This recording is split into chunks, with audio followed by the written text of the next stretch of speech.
Um, sure, certainly in some ways. I mean, I'm not, I am Out by there. no means providing counseling services, and I don't think that's appropriate for an attorney to do, but we certainly are there to provide or get them the support that they need. Okay. Well, let's wrap this one up as well. I have a couple of questions, Go ahead. if I could. Adam, how do you want it, if we're going to categorize this or take an angle on it, is it about sexual abuse or is it more about malpractice? Do you have a sense of, like, if you're going to, from a keyword perspective, if you're going to want to attract other types of cases like this, which angle do you think we would take?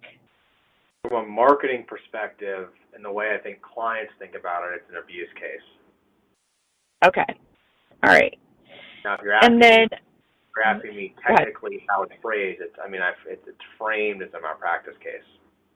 sure, because that's where the money is. I mean, that's where you can get a civil Well, that's how you get recovery. remedy.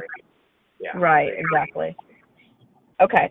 Then my other question, just and I don't know whether then it will be appropriate, but I would like to just hear from you on this, is if you are a patient, or in this case a victim, working with a professional, whether it's a therapist or even other professionals, are there things that just a person who is already vulnerable should be looking out for? Are there certain types of standards of practice or ethics that different professionals are required to abide by? And if so, I don't know if you can enumerate those, but where would a person go to find out, am I being victimized by my professional?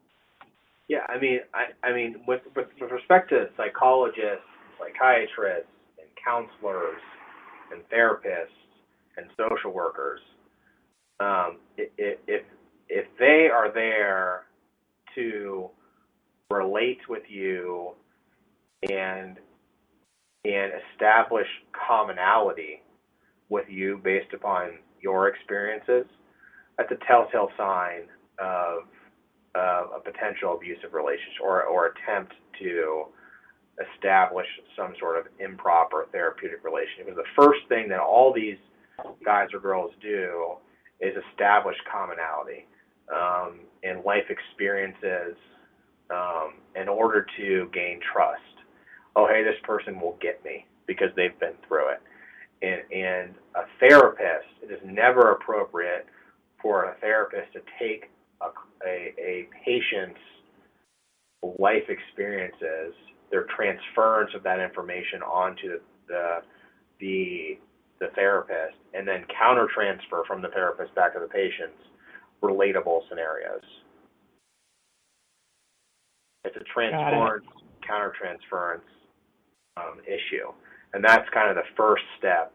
Without that, I mean, they're really, I have never experienced, unless it's just a flat-out forcible rape situation, I have never experienced a situation where a relationship, an inappropriate, there hasn't been a heavy aspect of improper communication between the client and the patient and the therapist.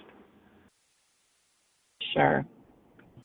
Which is even more, especially when you're talking about therapists or psychologists or what have you, because I mean those individuals are already psychologically vulnerable, and I'm sure it's very difficult for them to have a clear head, so to speak, about that relationship, right? Yeah, they already feel isolated in some sense based upon a tragic life experience or feeling of isolation, or like something's wrong with them, right? And so we all, as human beings, we all like to relate to someone. And when you establish a connection with someone, it's much easier to mistake, a friendship with maybe some something more, and it's never appropriate for a therapist to be trying to establish a friendship with a patient. And so if you feel that way, if you feel like they're trying to establish a friendship, if you feel like if they're sharing personal information about themselves and their lives, if their therapy is not directed towards solely you and understanding your issues and providing coping mechanisms, then there's something wrong. Got it. Either it's a bad therapist or they're grooming you. Right. And I know this case was settled. I don't know if you've got other cases, if you've got experience with this, but are the damages that they can recover, are you only able to recover damages for like law, for pay, like holding them on for right. Yeah, are there any other damages?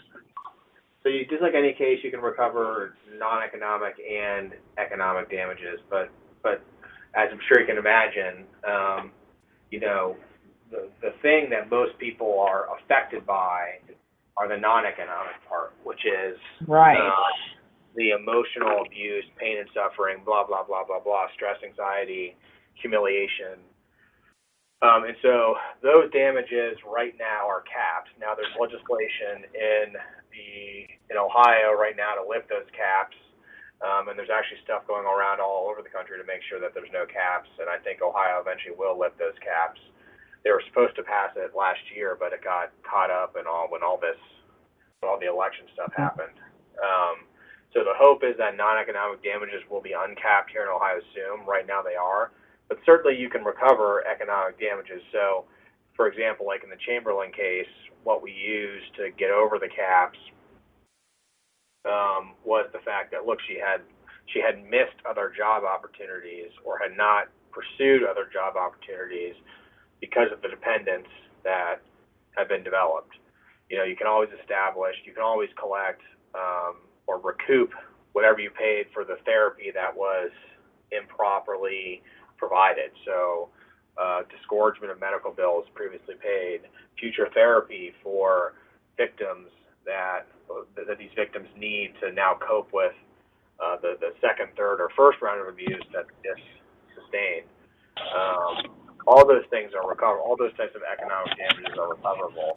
Hey, you missed work because you're embarrassed of what happened, and all that stuff is recoverable, just like in any other case. It's just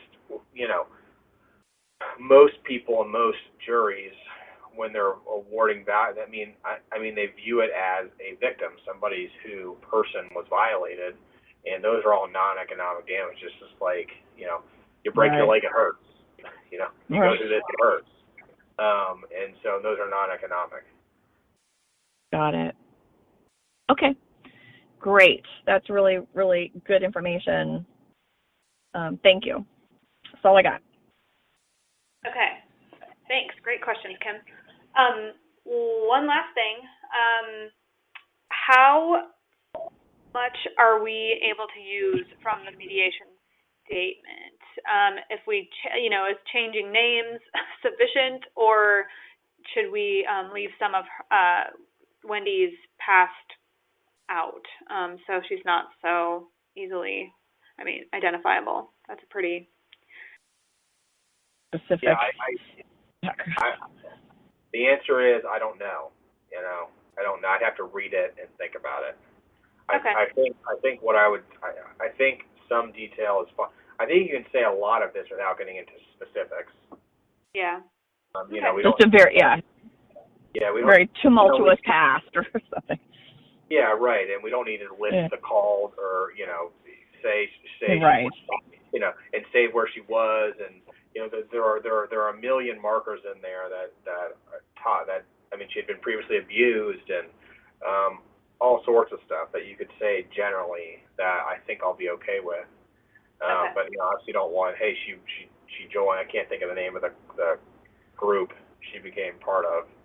Scientists. It was something out of Hawaii. They're similar to Hare Krishnas, but in Hawaii. Okay. just I mean, if I need to revise it, I will. All right. Well, Okay. all right. I think we can do a decent job with what we have here. So, okay, thanks. That's all I've got. Thanks for staying late here with us. We'll get these drafts out to you in a few weeks. Okay, thank you guys.